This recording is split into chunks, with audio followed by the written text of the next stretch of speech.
Hello दोस्तों, मैं आपका दोस्त साजिद हुसैन आज एक नई वीडियो के साथ आपके सामने हाज़िर हूँ। दोस्तों उम्मीद करता हूँ आप और आपके बर्ड्स खैरियत से होंगे, फिटफाट होंगे।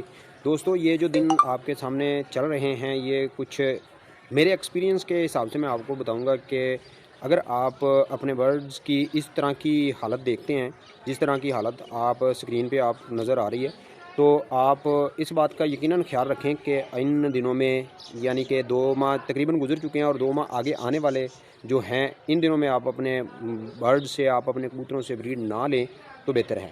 ये मेरा एक्सपीरियंस है जो मैं आपसे शेयर कर रहा हूँ। इन दिनों में ब्रीडिंग बच्चे नहीं लेने चाहिए। अंडे अगर आपके कबूतर या दूसरे कोई भी बर्ड्स दे रहे हैं तो वो आप उठा लें, उनमें से बच्चे ना निकलवाएँ, ना लें। तो इस तरीके से जो मसले बनते हैं ये आपके सामने स्क्रीन पे आप देख रहे हैं। ये सिर्फ़ और सिर्फ मेरे एक्सपीरियंस के हिसाब से मच्छरों का इनको काटना और मच्छरों की वजह से ही इनकी ये हालत होती है। मच्छर इनको काटते हैं, मच्छर इनकी ग्रोथ जैसे ये 10, 12, 15 दिन के हो जाते हैं तो इससे आगे मच्छर इन पे हमला कर देते हैं। अगर आप ब्रीड लेना चाहते हैं अपने बर्ड से तो आप इस बात की यकीन दहानी कर लें कि आपके बर्ड्स के पास मच्छर ना जाएं, मच्छर उनको ना काट सकें, मच्छर उनको मतलब तंग ना करें तो बेहतर होगा।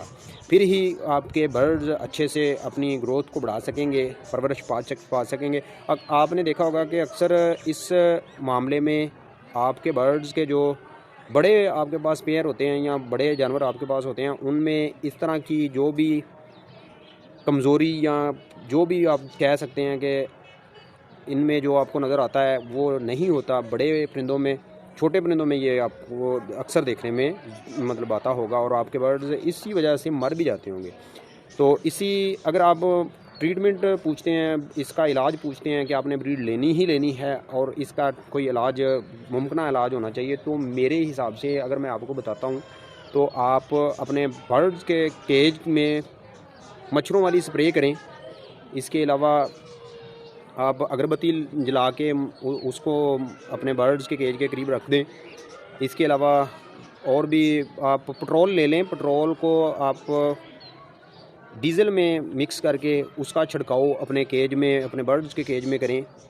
मच्छर मारने वाली जो एक डब्बी, आई थिंक मेरे जहन में उसका नाम नहीं आ रहा, अगर आप घरों में यूज़ करते हैं मच्छर और दूसरे कीड़े मकोड़े मारने के लिए जो होती है, उसको अगर आई थिंक उसको टाइगर के नाम से पुकारते हैं, टाइगर वाली उस पर लिखा भी होगा और एक उस पर आप देखेंगे कि बनी होगी तस्वीर सी, तो वो आप यूज़ करें, वो बेस्ट है। मेरे एक्सपीरियंस के हिसाब से मैं तमाम बातें आपसे शेयर कर रहा हूँ।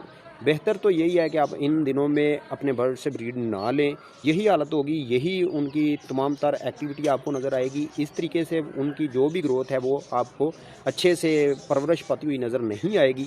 तो आप बेहतर तो यही है कि ये 3-4 माह गुजार लें, अपने बर्ड से ब्रीड ना लें, उनसे बच्चे ना निकलवाएँ, तो ही आपके बर्ड भी हेल्थी रहेंगे। आप भी उनको देख के, उनके मर जाने की वजह से आप जो भी उनकी नकलो हरकत देखते हैं वो आपको देखने में नहीं मिलेगी। तो इस तरीके से आप अपने बर्ड्स की हिफाजत करें। अपने बर्ड्स के साथ इस तरह का मामला पेश आने से पहले ही आप ये चंद एहतियातें बरत लें, तो उम्मीद करता हूँ आपके बर्ड महफूज रहेंगे। एक दोस्त ने 1 मिनट में ये सवाल पूछा था कि अगर बर्ड्स इस तरीके से बीमार हो जाएं, उनकी ये हालत हो जाए तो उसका क्या हल होना चाहिए, उसका क्या इलाज होना चाहिए। तो ये उस दोस्त के लिए भी वीडियो है। वो इस वीडियो को देख के 2, 3, 4 बातें जो मैंने आपसे शेयर की हैं अपने एक्सपीरियंस के हिसाब से वो इस्तेमाल करें तो यकीनन उसको इस बर्ड की कंडीशन जो भी उसके सामने है उससे निजात मिल जाएगी और उसके बर्ड्स यकीनन हेल्थी होंगे। इसी के साथ मुझे दीजिए इजाज़त। अपना और अपने बर्ड्स का बहुत सा रखिए ख्याल। अल्लाह हाफिज़, बाय।